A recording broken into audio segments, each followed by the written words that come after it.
नमस्कार दोस्तों, स्वागत है आप सभी को मेरे यूट्यूब चैनल पर। आज मैं आप लोगों को इंडियन आर्मी का जो भर्ती 2025 का निकला है उसके बारे में बात करने वाला हूँ। तो ये आप लोगों के लिए एक गुड न्यूज़ है कि इंडियन आर्मी के हर स्टेट में इंडियन आर्मी का वैकेंसी निकला है। इस वीडियो के दौरान मैं कितना वैकेंसी है, कौन कौन अप्लाई कर सकता है, एज, क्वालिफिकेशन और सिलेक्शन प्रोसेस आपको क्या रहेगा, इस वीडियो के दौरान मैं बताऊँगा। तो इस वीडियो को आप पूरा देखना। और अगर आप इंडियन आर्मी ज्वाइन करना चाहते हो तो वीडियो को पूरा देखना। तो चलिए वीडियो को शुरू करते हैं। शुरू करने से पहले अगर चैनल को सब्सक्राइब नहीं किया तो सब्सक्राइब कर देना और बेल आइकन को प्रेस करना ताकि आने वाला हर नोटिफिकेशन का आपका अपडेट मिल जाएगा। तो चलिए वीडियो को शुरू करते हैं। सबसे पहले आपका है डेट। आपका जो अप्लाई का जो डेट है वो लास्ट डेट आपका 10 अप्रैल 2025 को ख़त्म हो जाएगा।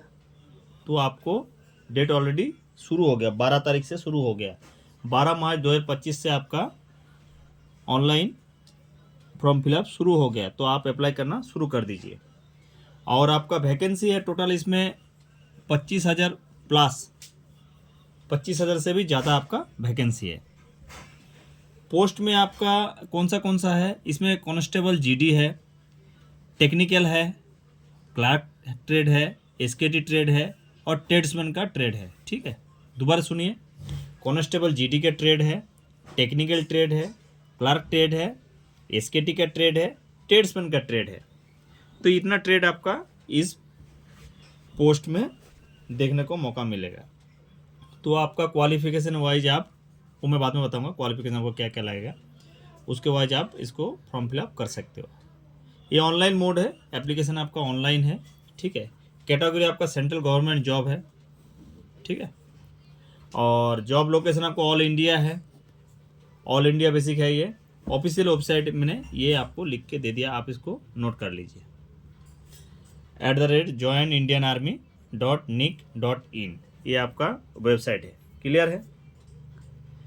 तो अभी हम बात करते हैं इसका एज लिमिट। एज लिमिट आपका क्या रहेगा? एज लिमिट आपका 17.5 से लेके 21,000 तक रहेगा। ठीक है, जनरल ड्यूटी, टेक्नीशियन और ट्रेडमैन के लिए 17.5 से लेके 21 साल के अंदर आपका उम्र होना चाहिए, तभी इस ट्रेड को आप अप्लाई कर सकते हो। फार्मा के लिए, मेडिकल का जो है, फार्मा के लिए 19 से 25,000 आपको होना चाहिए। और ये 1/10/25 के हिसाब से आपका होना चाहिए। क्लियर है उम्र। जेसीओ कैटेगरी का आपका क्या है, 21 से 27,000 होना चाहिए आपका, ये भी आपका सेम है। हवलदार रैंक का आपका क्या होना चाहिए, 20 से 25,000 उम्र होना चाहिए, ये भी सेम प्रोसीजर है। क्लियर है, ये हो गया आपका एज लिमिटेड का क्राइटेरिया। अभी हम बात करते हैं एजुकेशन क्वालिफिकेशन के बारे में। तो एजुकेशन क्वालिफिकेशन आपका जनरल ड्यूटी का, जनरल ड्यूटी का आपको क्या है, 10th पास होना चाहिए, 45% मार्क्स आपका होना चाहिए। क्लियर है, 45% आपका मार्क्स होना चाहिए, ये आपका जनरल ड्यूटी के लिए। टेक्निकल ट्रेड के लिए क्या है, 12 पास होना चाहिए। क्या होना चाहिए, 12 पास। और साइंस में आपका 50% होना चाहिए, जिसमें आपका फिजिक्स, केमिस्ट्री, मैथ, इंग्लिश आपका सब्जेक्ट होना चाहिए। सभी सब्जेक्ट में आपका 45% मार्क्स होना चाहिए। क्लियर है। साइंस में आपका 50% होना चाहिए, इसमें आपका फिजिक्स, केमिस्ट्री, मैथ और इंग्लिश होना चाहिए सब्जेक्ट। और सभी सब्जेक्ट में आपका 40% करके नंबर, 100 में 40% नंबर आपका होना चाहिए। ये हो गया आपका टेक्निकल ट्रेड के लिए। अभी हम बात करते हैं क्लार्क और एसकेटी की ट्रेड का। ठीक है, सेम इसका भी वही है, 12 पास होना चाहिए, साइंस में आपका 50% होना चाहिए, सब्जेक्ट आपका फिजिक्स, केमिस्ट्री, मैथ और इंग्लिश होना चाहिए, और सभी सब्जेक्ट में आपका 40% मार्क्स होना चाहिए। क्लियर है, ये आपका क्लार्क और एसकेटी ट्रेड के लिए। Store keeper. क्लियर है। अभी हम बात करते हैं ट्रेड्समैन का। तो ट्रेड्समैन का क्या है, ट्रेड्समैन का आपका 10th पास होना चाहिए, जिसमें आपका 30% एबव आपका नंबर होना चाहिए। ठीक है। इसमें दो है, एक 10th पास भी है और 8 पास भी है ट्रेड्समैन का। सिंपल आपका क्या है, 30% एबव आपका नंबर होना चाहिए 10th पास और 8 पास के लिए। ये है आपका ट्रेड्समैन के लिए। इसमें आपका हाउसकीपर आ जाता है, बारबार आ जाता है, ठीक है, कुक आ जाता है, ठीक है, मसालची आ जाता है। ये सब ट्रेड्स आपका ट्रेड्समैन के अंदर देखने का मौका मिलता है, ठीक है। तो आप सभी का कास्ट को, जो कास्ट आपका जो है, जो भी कास्ट है, जनरल, ओबीसी, एसटी, एससी, कोई भी कास्ट का हो, कोई भी कास्ट का हो, उसको 250 रुपीज़ आपको फीस पेड करना पड़ेगा। ये आपका फीस का, ठीक है। कोई भी ट्रेड का हो, चाहे जनरल हो, चाहे ओबीसी हो, कास्ट का हो, चाहे एसटी हो, चाहे एससी हो, तो उसको 250 रुपीज़ आपको फॉर्म फिलअप के लिए देना पड़ेगा। या आप फ़ोनपे करो चाहे गूगल पे करो, किस में भी आपको जो सुविधा, नेट बैंकिंग जो भी है आपका सुविधा उपलब्ध, उसी में आप कर सकते हो। क्लियर है। अभी हम बात करते हैं सिलेक्शन प्रोसेस का। सिलेक्शन प्रोसेस आपका क्या रहेगा? तो सबसे पहले हम बात करते हैं रिटन एग्जाम का। सबसे पहले आपका क्या होगा, written exam. Written exam pass होने के बाद ही आपका क्या है, फिजिकल स्टैंडर्ड, फिजिकल सी efficiency test, physical measurement test, ये सब होगा। क्लियर है। उसके बाद आपका होगा ट्रेड टेस्ट, जिस ट्रेड में आप भर्ती हो रहे हो। आप अगर जनरल ड्यूटी में हो रहे हो तो जनरल ड्यूटी के बारे में आपको पूछा जाएगा। अगर आप टेक्निकल के ट्रेड में भर्ती हो रहे हो तो टेक्निकल बारे में आपको पूछा जाएगा। अगर आप क्लार्क स्केटी में भर्ती हो रहे हो तो क्लार्क स्केटी के बारे में आपको पूछा जाएगा। अगर आप ट्रेड्समैन ट्रेड के लिए भर्ती हो रहे हो तो ट्रेड्समैन के लिए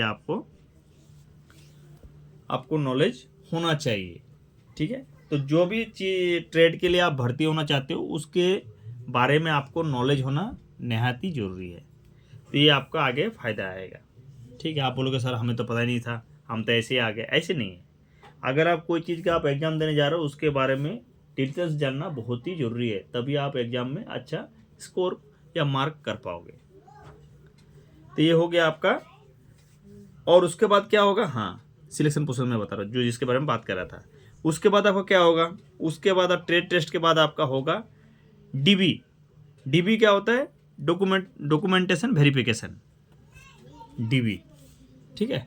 तो डॉक्यूमेंट वेरिफिकेशन आपका होगा। उसमें क्या क्या डॉक्यूमेंट लगेगा, इसके लिए मैं अभी वीडियो काफ़ी बड़ा हो जाएगा, तो नेक्स्ट वीडियो में मैंने इसका बना दूंगा कि डीबी में आपको क्या क्या डॉक्यूमेंटेशन होगा। और उसके बाद आपका हो जाएगा रिजल्ट।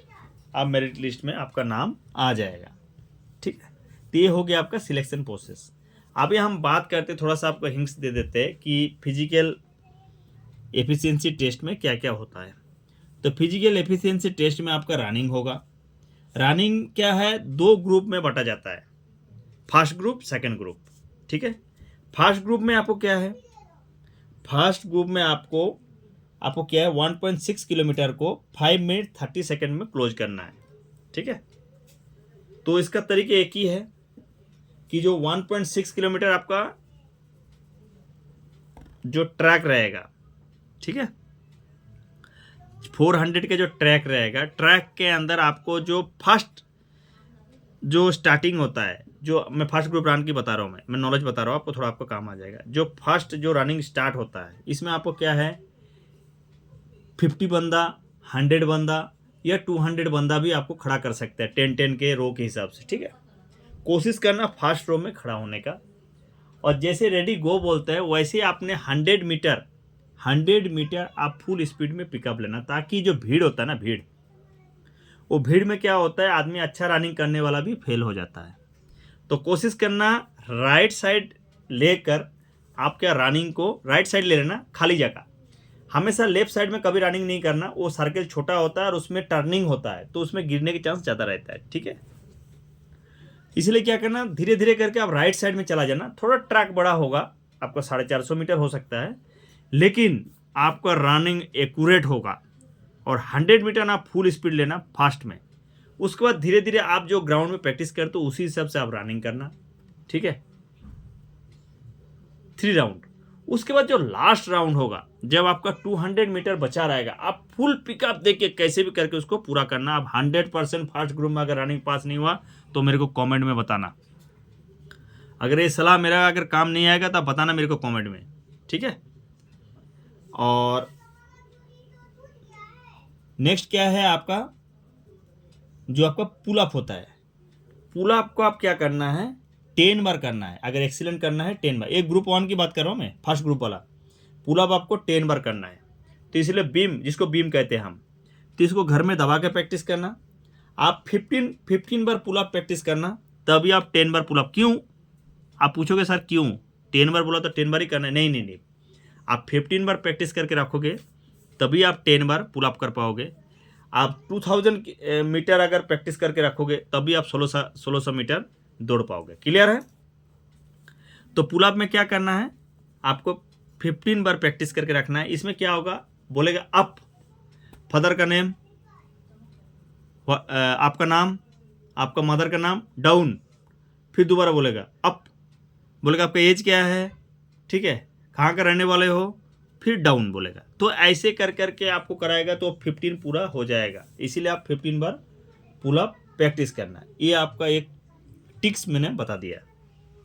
और ग्रुप 2 के लिए आपको क्या है, ग्रुप 2 के लिए सेम वही है, 1.6 मीटर आपका रनिंग है, 1600 मीटर, ठीक है।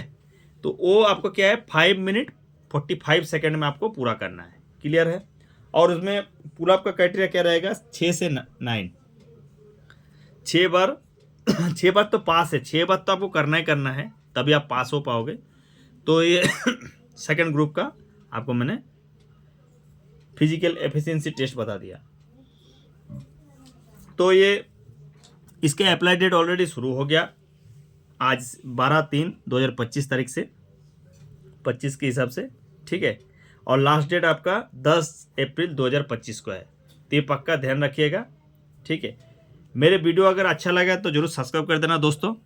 और आगे मैं और अच्छा टिप्स बताते रहूँगा, क्योंकि मैं ऑलरेडी डिफेंस पर्सन, मैं रिटायर्ड हो चुका हूँ, इसीलिए मेरे को नॉलेज है इसके बारे में, और मैं अच्छा टिप्स आपको बताने वाला हूँ, ठीक है।